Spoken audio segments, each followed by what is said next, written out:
الحمد لله نحمده ونستعينه ونستغفره ونؤمن به ونتوكل عليه ونعوذ بالله من شرور أنفسنا ومن سيئات أعمالنا من يهده الله فلا مضل له ومن يضلله فلا هادي له ونشهد أن لا إله إلا الله وحده لا شريك له ونشهد أن سيدنا ومولانا وحبيبنا محمدا عبده ورسوله الحمد لله وكفى والصلاة والسلام على رسوله المصطفى وعلى عباده الذين ارتضى ومن بهداهم اهتدى وبآثار أهل المدينة اكتفى.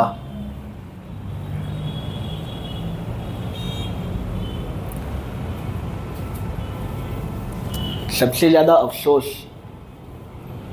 آج کے زمانے میں اس بات پر ہوتا ہے کہ لوگوں نے دین اور تجارت کو الگ چیزیں سمجھ لی ہیں. تجارت کے اندر دین داخل نہیں اور دین میں تجارت داخل نہیں. حالانکہ اگر ہم ہمارے اسلاف کے نقش قدم پر غور کریں، نبی کریم صلی اللہ علیہ وسلم کے احکامات پر ہم غور کریں، تو ہم کو واضح طریقے سے یہ بات معلوم ہوتی ہے کہ تجارت کیا بلکہ زندگی کے ہر شعبے کے اندر دین کا داخل ہونا اور اس کا تداخل ضروری ہے. امام ابو حنیفہ رحمۃ اللہ علیہ، جن کے فقہ پر ہم عمل کرتے ہیں، بہت بڑے امام تھے، فقہ کے امام. چاروں ائمہ میں سے یہی ایک واحد امام ہے جنہوں نے ایک قول کے مطابق 20 صحابہ اور دوسرے قول کے مطابق 26 صحابہ کی زیارت کی. انس ابن مالک کو اپنی آنکھوں سے دیکھا ہے. عبداللہ ابن حارث الزبیدی یا الزبیدی سے انہوں نے روایتیں حاصل کی ہیں. یہ بڑے تاجر بھی تھے، فقہ کے امام بھی تھے اور بڑے تاجر بھی تھے.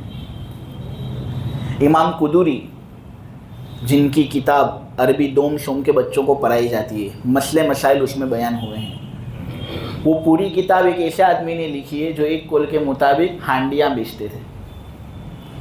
ہانڈیاں بیچنے والا اپنے آپ کو اتنا مسئلے مسائل کے اندر ماہر کرتا ہے کہ ایک ایسی کتاب اس نے لکھی کہ آج صدیاں گزر چکی لوگ پڑھتے ہیں. کون کہتا ہے دین الگ تجارت الگ؟ نوح علیہ السلام، ان کے بارے میں یہ بات ہے کہ وہ پیغمبر تو تھے ہی لیکن ساتھ ساتھ بڑے بھی تھے، کارپینٹر، چیزوں کو درست کرتے تھے. اسی لحاظ سے انہوں نے اتنی بڑی کشتی بنائی کیونکہ انجینئرنگ ان کو کچھ آتی تھی. حضرت آدم علیہ السلام کے بارے میں تفسیر قرطبی میں ہے کہ یہ کھیتی کرتے تھے، اس میں بڑے ماہر تھے. اللہ کے نبی صلی اللہ علیہ وسلم سے تجارت کا ثبوت ہے. حضرت خدیجہ کے ساتھ نکاح کس طرح ہوا؟ پہلے یہ حضرت خدیجہ کے لیے کام کرتے تھے، تجارت کرتے تھے. حضرت داؤد علیہ السلام زرہیں بناتے تھے لوگوں کے لیے. اللہ نے ان کے لیے لوہا نرم کر دیا تھا تو اس لوہے سے یہ زرہیں بناتے تھے. اپنے ہاتھ کی کمائی کھاتے تھے اور اس پر فخر بھی کرتے تھے. لقمان علیہ السلام بڑے حکیم تھے. اگر حکیم ہم کہتے ہیں تو ذہن کے اندر حضرت لقمان ہی کا استحضار ہوتا ہے. کتنی حکمتیں انہوں نے بیان کی. ان کی حکمتوں میں سے چند حکمتیں میں آپ لوگوں کے سامنے انشاءاللہ بیان کروں گا کیونکہ ہماری بات کا تعلق اس سے ہے. لیکن یہ بھی درزی تھے، کپڑے سیتے تھے. تو اگر کوئی شخص یہ کہے کہ بھائی دھندے میں دین نہیں چلتا یا اس کے اندر تو آدمی کو ذرا چالاکی استعمال کرنی ہی پڑے، تو یہ بہت حق سے دور بات ہے اور ناانصافی کی بات ہوگی. کیونکہ اگر یہ حق سے دور ہوتا نہیں، اگر تجارت کے اندر دین نہ ہوتا تو اتنے بڑے بڑے انبیاء کبھی تجارت کرتے ہی نہیں. لقمان حکیم کبھی تجارت کرتے ہی نہیں.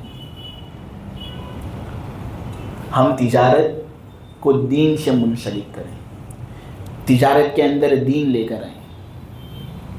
اس سے پہلے ہفتے میں آپ لوگوں کے سامنے یہ بات کہہ چکا کہ آدمی جھوٹ سے بچے، کیونکہ اگر کوئی آدمی جھوٹ بولتا ہے تجارت کے وقت تو اللہ کے نبی صلی اللہ علیہ وسلم نے کہا ہے من غشنا فلیس منا، جو ہم کو دھوکہ دے وہ ہم میں سے نہیں۔ اسی طرح ہم تجارت کرتے وقت بہت زیادہ قرضہ اپنے اوپر نہ لیں، مال کم بھریں گے چلے گا لیکن حد سے زیادہ قرضہ نہیں۔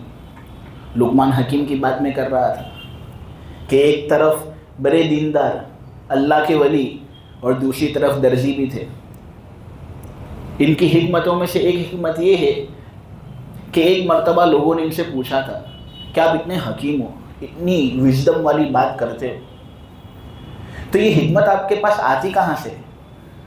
لقمان حکیم نے کہا یہ ان لوگوں کے پاس سے آتی ہے جن کے اندر حکمت نہیں۔ لوگ متعجب ہو گئے کہ آدمی کے پاس حکمت شاید اس کی جانب سے آ سکتی ہے جس کے اندر اس سے زیادہ حکمت ہو، لیکن جس کے پاس حکمت نہیں اس کی جانب سے حکمت کس طرح آ رہی ہے؟ لقمان حکیم نے کہا کہ جب بھی میں دیکھتا ہوں لوگوں کو نامناسب حرکتیں کرتے ہوئے، یہ نہیں کرنا چاہیے، اور اس نے وہاں اسی چیز کو کیا۔ نامناسب حرکتیں کرتے ہوئے جب میں لوگوں کو دیکھتا ہوں تو میرا دل میرے کو کہتا ہے اپنے کو یہ نہیں کرنے۔ اس لحاظ سے میرے اندر حکمت آئی۔ انہوں نے اپنے بیٹے کو نصیحت کی تھی، اے میرے بیٹے بہت زیادہ قرضہ مت لینا، اپنی پیٹھ کو بہت زیادہ بوجھل مت کرنا۔ یہ قرضہ ایک ایسی چیز ہے کہ رات کے وقت تمہاری نیند کو ختم کر کے رکھ دے گا اور دن کے وقت تم کو سب کے سامنے ذلیل کر کے رکھ دے گا۔ ایک مرد کی عزت ہی اس کے پاس نہ ہو، عزت تو مرد کا زیور ہے۔ سر تاپا مرد عزت کے اندر ڈوبا ہوا رہتا ہے، اس کی عزت ہی اس کے پاس نہ ہو۔ یہ قرضہ جب اسی کو لے جاتا ہے تو ہم قرضہ کیوں لیں؟ خودداری سے دھندا کریں، کم دھندا کم کمائیں گے چلے گا، لیکن اتنا زیادہ قرضہ لے کر دکان پوری بھر لینا نے پھر اپنی پوری زندگی اسی قرضے کو ادا کرنے کے لیے گزار دینا، یہ آدمی اپنے آپ ہی پر ظلم کر رہے ہیں۔ تو لقمان حکیم نے اپنے بیٹے سے کہا ہے بیٹے قرضے سے بچنا، یہ تمہاری رات کی نیند کو ختم کر کے رکھ دے گا اور دن میں لوگوں کے سامنے ذلیل کرے گا۔ اللہ کے نبی صلی اللہ علیہ وسلم کی حدیث ہے کہ اللہ کے نبی صلی اللہ علیہ وسلم اللہ سے پناہ مانگتے تھے کہ اے اللہ میں تیری پناہ مانگتا ہوں، نمبر 1 کفر سے اور نمبر 2 قرضے سے۔ صحابہ نے پوچھا اے اللہ کے رسول کفر کے ساتھ قرضے کی برابری ہو رہی ہے؟ قرضہ تو جائز ہے، اگر کوئی لینا چاہے تو لے سکتا ہے، ہاں یہ ہے کہ ہر جائز کام کرنے کا نہیں ہوتا، کبھی کبھی اس کو نہ کرنا بہتر ہوتا ہے، لیکن قرضہ لینا جائز تو ہے۔ تو ایک جائز کام کو برابر کیا جا رہا ہے کفر کے ساتھ،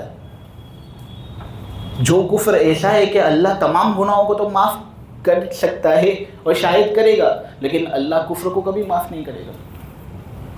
محدثین اللہ ان پر رحم کرے، بڑا وسیع ذہن تھا، کیا کیا لکھتے تھے، ہم پڑھ کر ہی دنگ ہو جاتے ہیں۔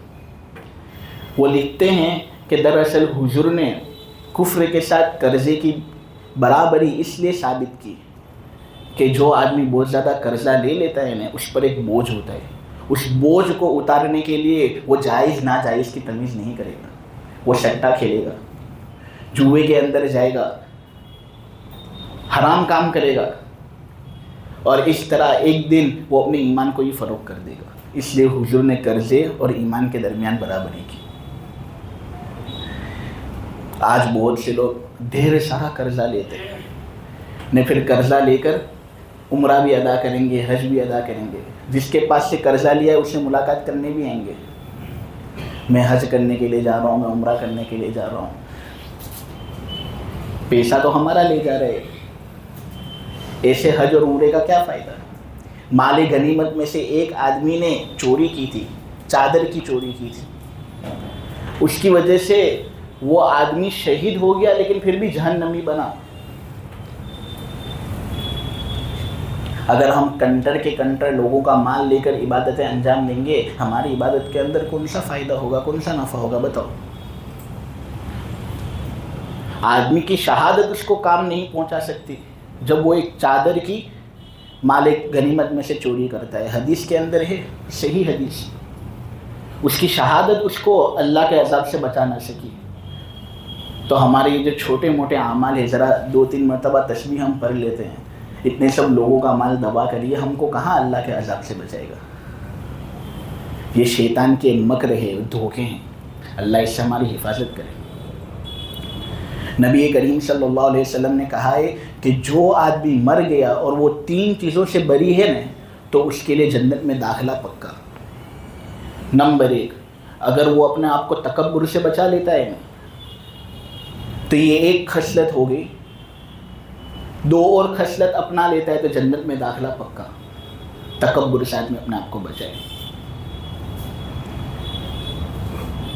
انگلش کے اندر کہتے ہیں because of my anger I get into a lot of problems and because of my pride I stay there، کہ میرے غصے کی وجہ سے میں بہت مصیبتوں کے اندر پڑ جاتا ہوں۔ جہاں پر غصہ نہیں ہونے کا ہوئے وہاں پر میں غصہ ہو جاتا ہوں، مصیبت میں پڑ جاتا ہوں۔ لیکن مصیبت میں رہتا کیوں ہوں معلوم ہے؟ تکبر کی وجہ سے، کیونکہ میں سوری کہہ نہیں سکتا، میں معذرت کہہ نہیں سکتا، میں کیوں کہوں معافی؟ یہ آدمی مصیبت کے اندر سے کبھی نکل ہی نہیں سکتا۔ آدمی اپنا جگرا وسیع کرے، معافی مانگنے سے کوئی آدمی چھوٹا نہیں ہوتا۔ تاریخ اس بات کی گواہی دیتی ہے۔ تو آدمی اگر تکبر سے اپنے آپ کو پاک صاف کرتا ہے، جنت میں داخلہ۔ نمبر 2، اگر آدمی اپنے آپ کو خیانت سے بچا لیتا ہے تو حضور نے کہا کہ یہ آدمی بھی جنت میں داخل ہوگا۔ اور نمبر 3، جو آدمی اپنے آپ کو قرضے سے بچاتا ہے وہ آدمی بھی جنت میں داخل ہوگا۔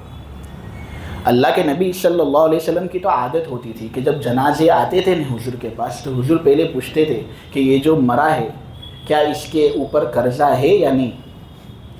آپ ذرا سوچئے، ملاحظہ فرمائیں کہ یہ کتنا سنگین وقت ہوتا ہے کہ رشتہ دار سب غم میں ہوتے ہیں،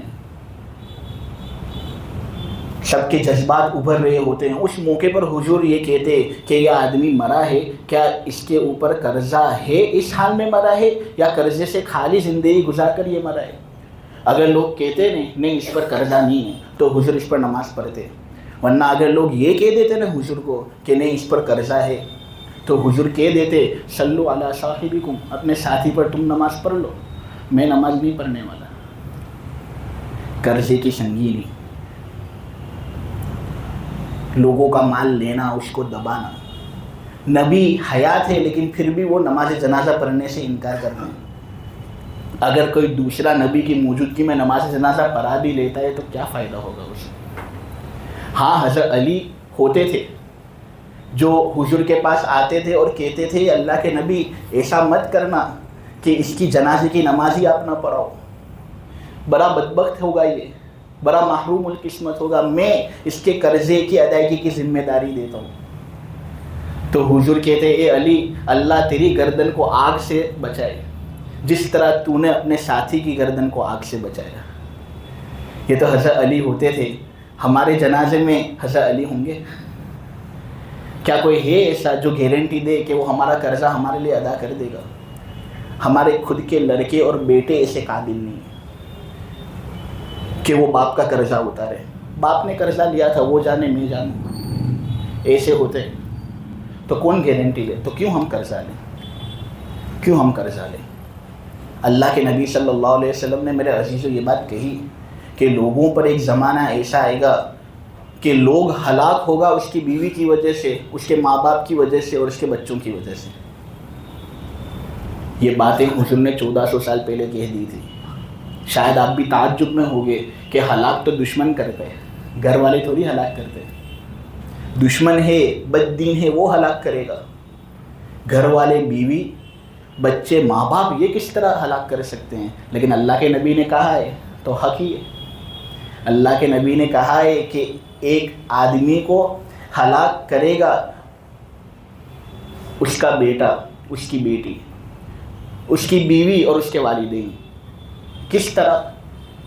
وہ اس کے ساتھ فقر کی نسبت کریں گے، اس کو فقر کی آڑ دلائیں گے اور اس پر ایسا بوجھ ڈالیں گے جس بوجھ کو اٹھانے کی طاقت اس میں نہیں۔